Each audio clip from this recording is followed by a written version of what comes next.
Global IME bank, सबैका लागि bank. 83 को नियम 177 बमोजिम निम्नलिखित समितिमा मान्य सदस्यको नाम हेरफेर गर्न सभाको सहमतिको लागि प्रस्ताव गर्दछु। मान्य सदस्य भरत प्रसाद पराजुली अर्थ समितिबाट राज्य व्यवस्था तथा सुशासन समितिमा, मान्य सुरेन्द्र चौधरी अन्तर्राष्ट्रिय सम्बन्ध र पर्यटन समितिबाट राज्य व्यवस्था तथा सुशासन समितिमा, मान्य यज्ञमणि नेउपाने कानुन न्याय तथा मानव अधिकार समितिबाट राज्य व्यवस्था तथा सुशासन समितिमा, मान्य करिश्मा कठरिया राज्य व्यवस्था तथा सुशासन समितिबाट अर्थ समितिमा, मान्य रुबिना आचार्य राज्य व्यवस्था तथा सुशासन समितिबाट कानुन न्याय तथा मानव अधिकार समितिमा, मान्य अप्सना बानु राज्य व्यवस्था तथा सुशासन समितिबाट कानुन न्याय तथा मानव अधिकार समितिमा,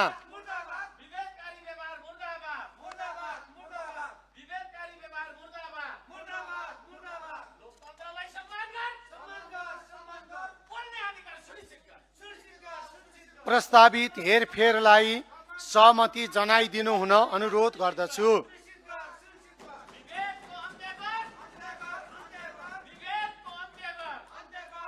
प्रस्तावित हेरफेरलाई सभाले सहमति जनाएको घोषणा गर्दछु।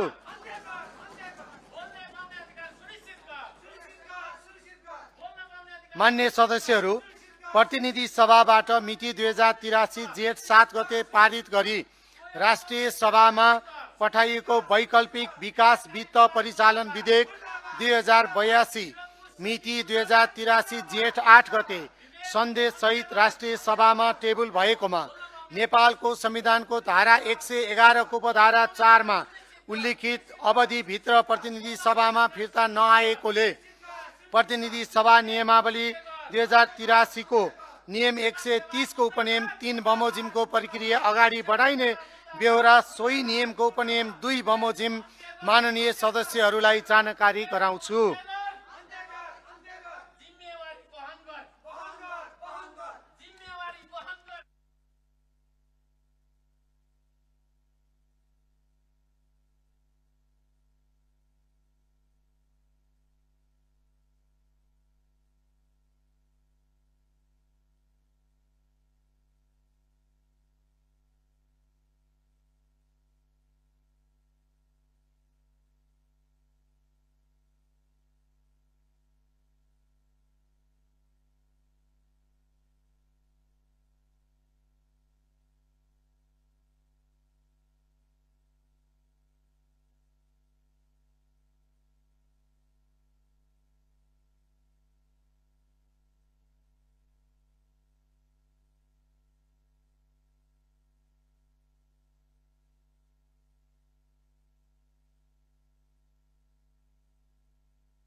मान्य सदस्यहरू, अब मान्य अर्थमन्त्री डाक्टर सोडिम वाग्लेलाई वक्तव्य सहित आर्थिक वर्ष 2083-84 को राजस्व र व्ययको वार्षिक अनुमानमाथि सामान्य छलफल प्रारम्भ गरियोस् भनी प्रस्ताव प्रस्तुत गर्न अनुमति दिन्छु।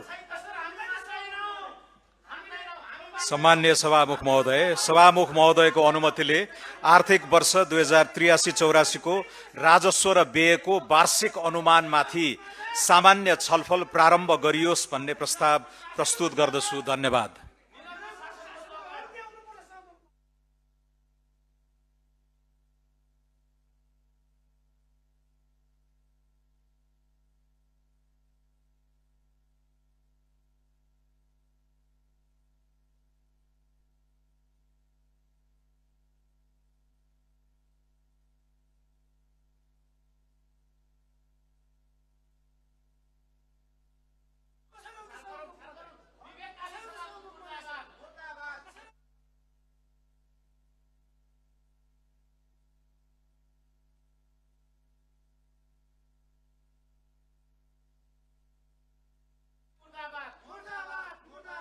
मान्य सदस्यहरू,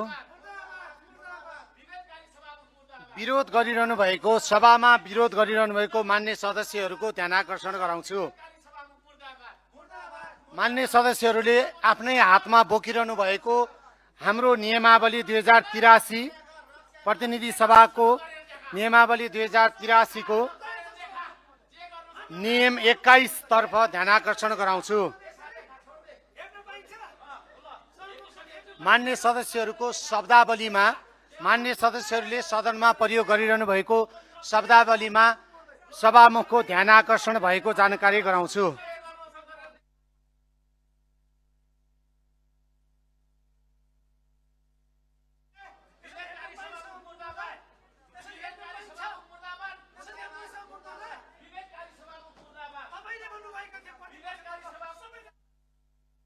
admission open zoom beauty academy नेपालकै नम्बर 1 22 वर्षको अनुभवको साथमा 100% जब ग्यारेन्टी।